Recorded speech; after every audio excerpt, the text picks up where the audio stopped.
My name doesn't matter. Not anymore. What matters is what I saw, what I lived, and the secret I kept buried for most of my life. This is a real story. Not a rumor. Not a tale. Not something I read in a book. I lived it. I was just 17 when I entered the convent. I had a tender heart, full of faith, and a soul that believed silence was sacred. But I never imagined that inside those holy walls, I would witness things that would shatter everything I believed about God, obedience, and the so-called purity of the church. Now, in my 80s, I sit in a quiet room with old hands and a heart that has learned how to speak again. I no longer carry the weight of fear, and I feel that before I leave this world, I need to speak. For the women who couldn't. For the souls who vanished without ever being heard. This story isn't meant to offend faith. It's meant to reveal what happens when power wears a cross, and silence becomes a weapon. Stay with me, because I'll tell you everything, even the part that made me lose sleep for over 50 years. And when I finish, I want you to leave a comment below. Tell me how old you are, where in the world you're listening from, and if you, too, have ever kept a secret you thought would follow you to your grave. Now let me take you back to the day I first stepped through the convent doors. Naive, hopeful, and completely unaware that my life was about to become a story no one would dare write. The day my voice went silent. They say the first night inside the convent is like entering heaven. They lied. It was cold. Not just in the air but in the eyes, the walls, the way silence pressed against my skin. I remember clinging to my little suitcase, filled with nothing but a few dresses, a rosary, and the letter from my mother blessing my decision to become a bride of Christ.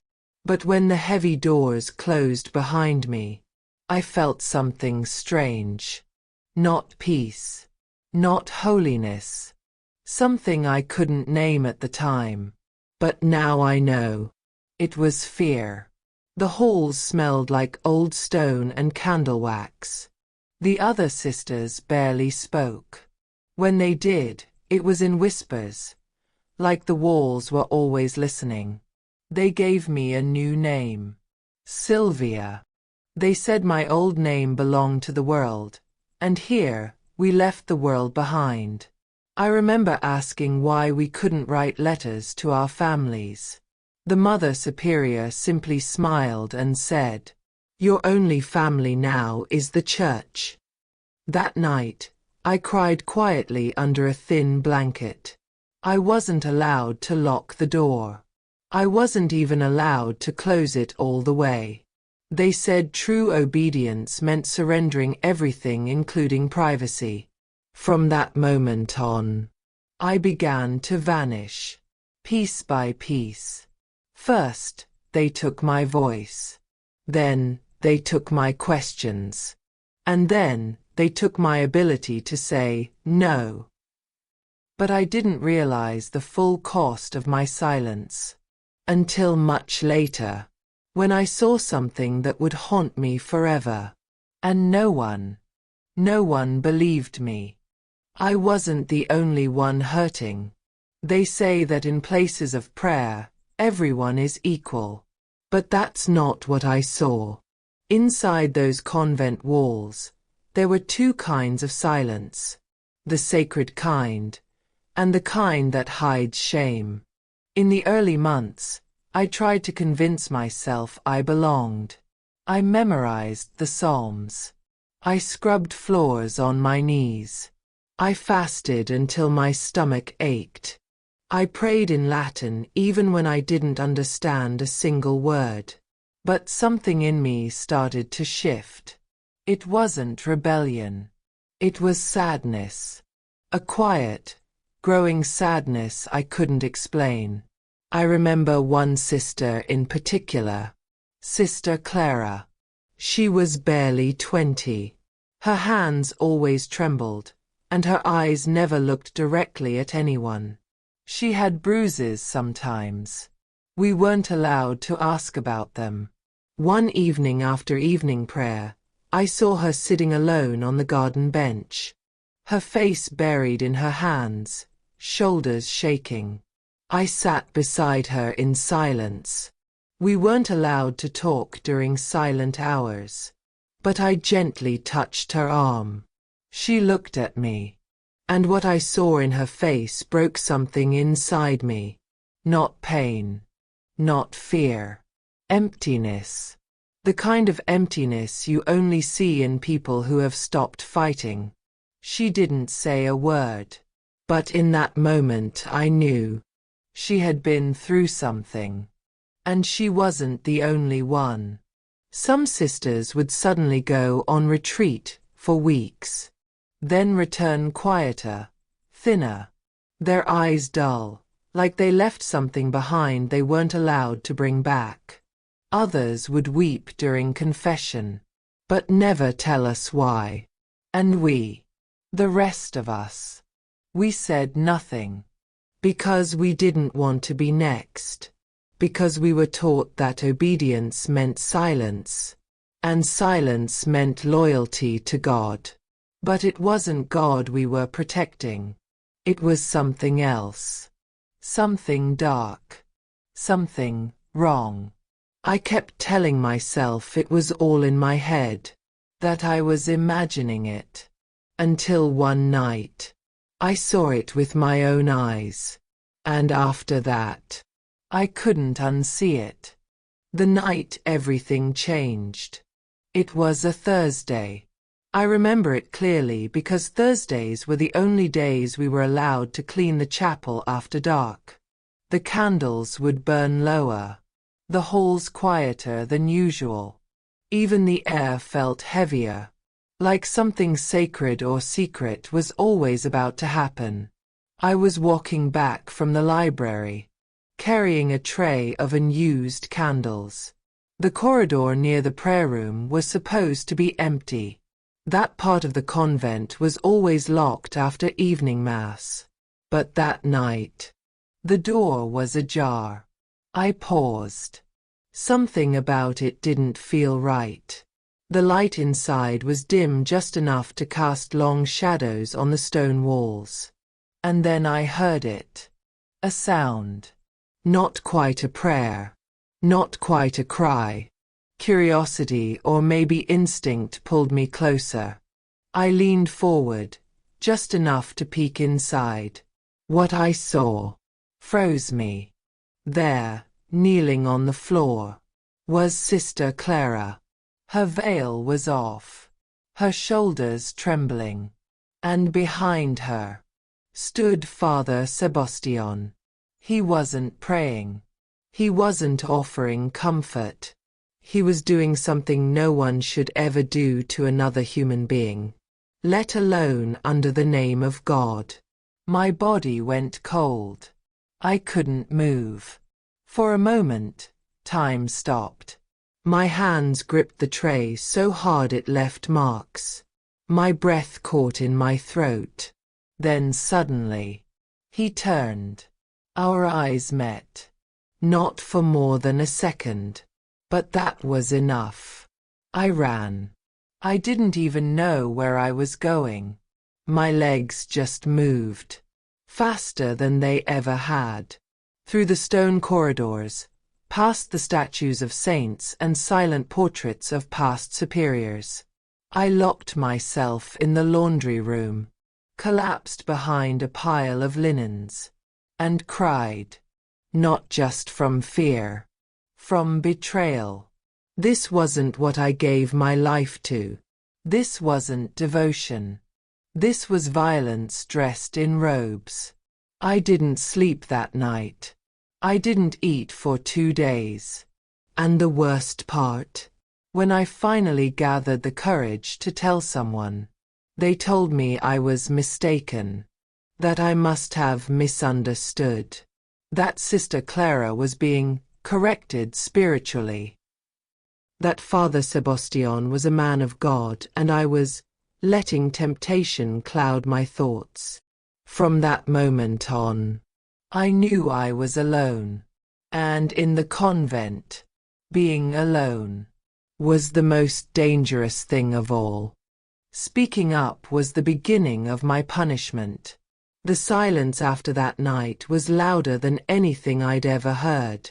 I tried to act normal, follow the routines, fold the linen, clean the kitchen, recite the Psalms. But something inside me had changed. Something had broken. I couldn't look at Father Sebastian during morning mass. Every time I saw him raise the chalice, I felt sick. I kept hoping someone else had seen what I had. That maybe I wasn't the only one. That maybe, just maybe, there would be justice. But no one said a word. And eventually, I realized no one wanted to know. Still, I couldn't keep it in. A week later, I asked to speak to the Mother Superior. We sat in her office. A cold little room with a crucifix over the door and a statue of the Virgin looking down at me like she already knew I was doomed. My hands were shaking. I couldn't even find the words at first. But eventually, I said it. Everything. Her face didn't change. Not once. Not when I told her about Sister Clara. Not when I said what I saw. And when I finished, she leaned forward, folded her hands calmly, and said, "You must confess immediately. This kind of accusation is a grave sin. You are allowing the devil to twist your imagination." I was stunned. No comfort. No questions. No concern for Clara. Only one clear message. I was the problem. That evening, I was forbidden from joining the others for dinner. I was told to pray in isolation, to purify my mind. They took away my pen and paper. They restricted me from speaking to the younger sisters. I was watched closely. They never called it punishment. They called it reflection. But make no mistake, I was being punished for telling the truth. After that, I learned to speak carefully, to smile when I wanted to scream, to bury my truth deeper and deeper. But the thing about the truth is, it doesn't die. It waits. It rots inside you. And eventually, it comes out, whether you want it to or not. The truth the church tried to bury.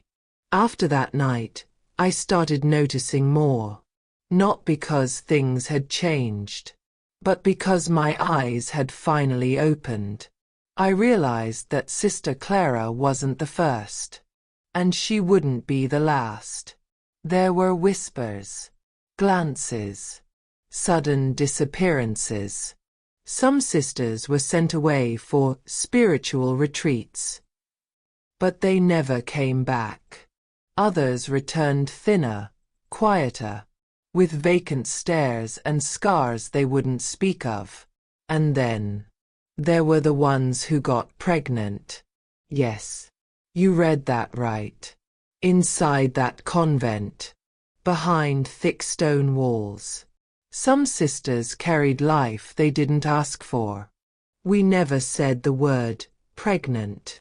It was forbidden. They called it illness or God's mystery. But I saw it. The swollen bellies. The way they were hidden from view. Sent to the basement kitchens or old storage rooms. And then, one day, they were gone. No goodbyes. No explanations. Sometimes we'd find traces. Bloodied sheets in the laundry. Empty beds that still smelled like lavender and fear. No one ever asked where the babies went. No one dared. Because we already knew. Some were taken. Others never even saw the outside world. I once overheard two senior sisters talking in hushed tones. Another one.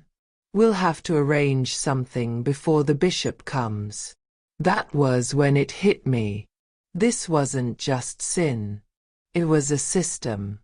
A system that protected power. A system that erased the victims. A system that demanded silence at any cost. And worst of all, we participated in it. By staying quiet. By obeying. By surviving. Some of us were too afraid. Others convinced themselves it was all God's will. But I knew better. God didn't want this. Men did. Men in robes. Men with keys. Men who preached purity but practiced cruelty. And we, the women who had given everything to faith, were just bodies. Convenient, silent bodies. I carried that truth for decades. I never spoke of it. Not to my family. Not to friends. Not even to myself sometimes. But now I speak. Now I tell it. Because silence is what made all of it possible. And I refuse to be silent any longer. Leaving wasn't freedom, it was another kind of prison. When I finally left the convent, I thought I'd feel free. But freedom doesn't come just because the door opens. Sometimes, it comes slowly, like breath returning to lungs that forgot how to breathe. I was in my early 50s. I had nowhere to go. No family left. No savings.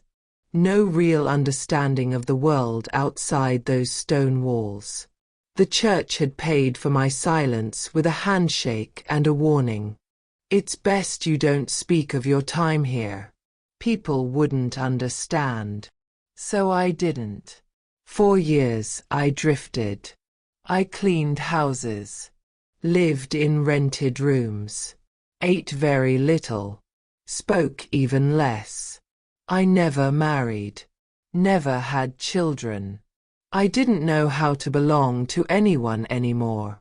Not even to myself. Some nights, I would wake up in a cold sweat, thinking I heard bells calling for morning prayer. Other nights, I'd dream of Sister Clara, her hands shaking, her voice never rising above a whisper.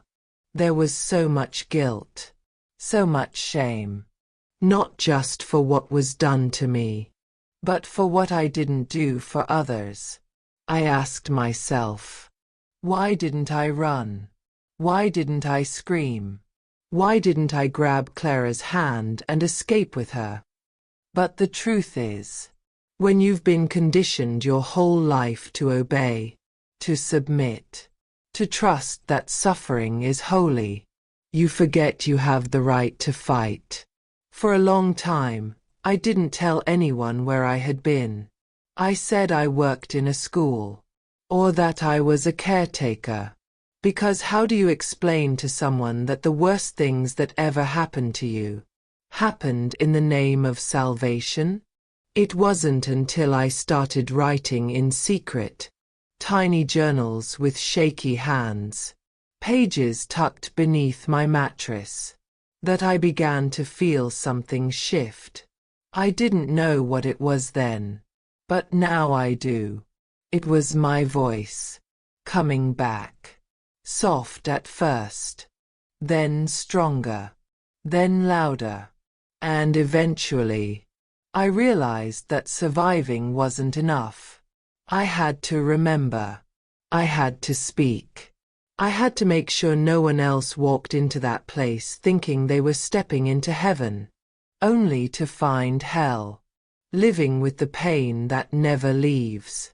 These days, I live alone.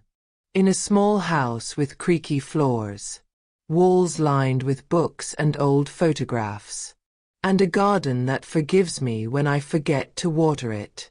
I never married, never had children, but I have peace. The kind that doesn't come from forgetting, but from remembering and surviving. For many years, I thought I'd never make it out of the darkness. That the things I'd seen, the things done to me, would swallow me whole, like a weight dragging me down into silence. But here's what I've learned. The soul never forgets, but it can learn to breathe with the pain still inside. Healing isn't about pretending it didn't happen. It's about standing next to your past and saying, "You didn't destroy me.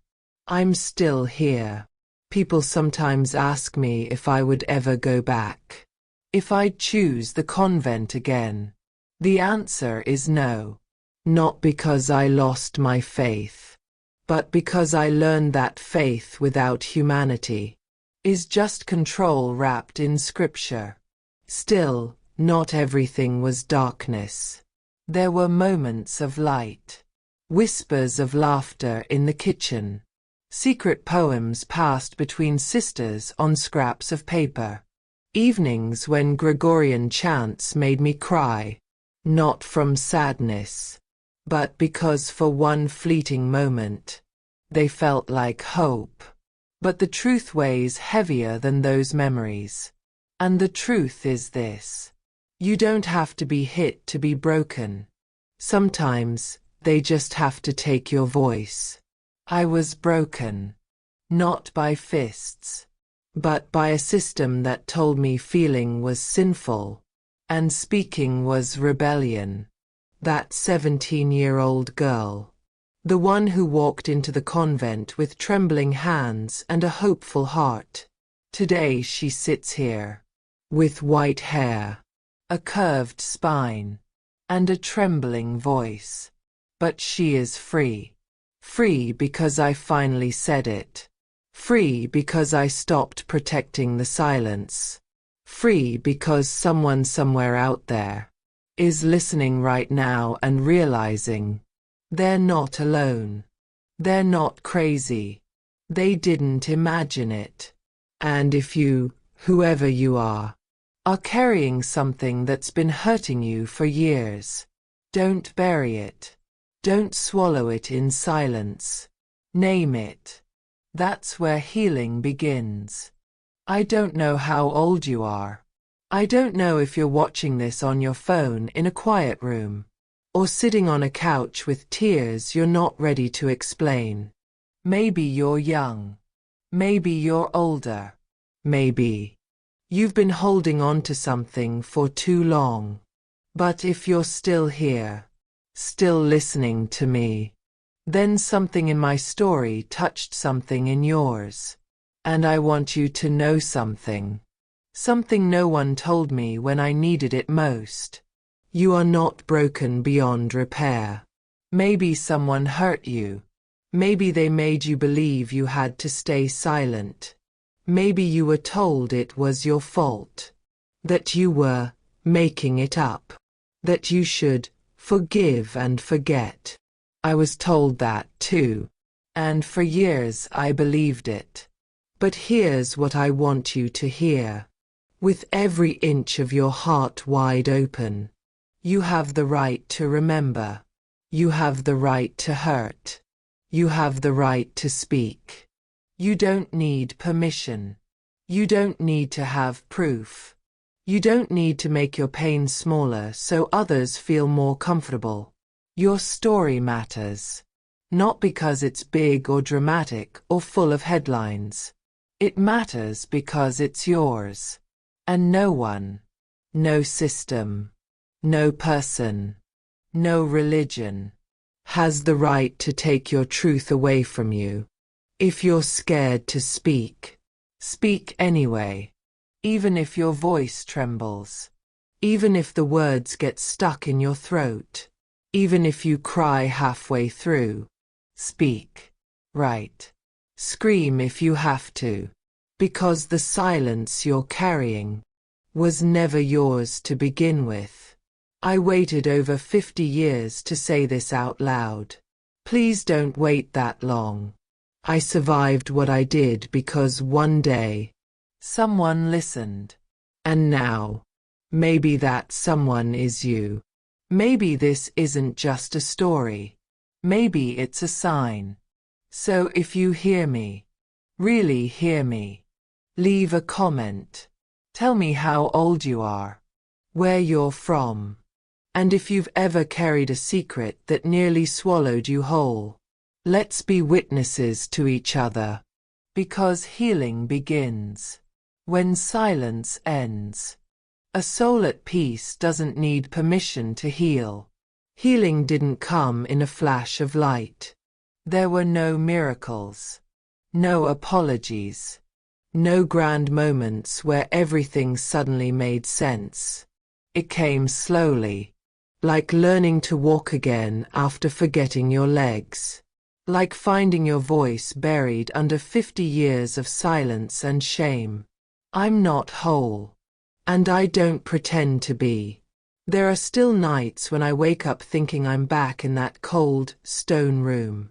There are days when the smell of old wood or melted wax makes my chest tighten. But I've learned that healing isn't about erasing the pain. It's about giving it a place where it can rest, without ruling over you. At first, I couldn't talk about what happened. I didn't have the words, or the safety, or the strength. But one day, sitting in a small community group for older women, I told them everything. And do you know what happened? They cried. They nodded. They didn't run. They didn't shame me. They simply listened. And that alone made the air feel less heavy. That's when I understood. Telling your story is not weakness. It's sacred. So I kept going. I started writing letters, recording tapes, sharing memories that once made me tremble. Now every morning I wake up, wrap my fingers around a warm cup of coffee, and feel the sun on my face. And for a moment, just a moment, I feel like I won. Not because I beat the system, not because justice was served, but because I didn't disappear. I am still here, older, softer, wiser, and most importantly, free. Free because I remembered. Free because I spoke. Free because now you're listening. And that means my voice didn't die in a room where no one could hear it. It made it out. To you.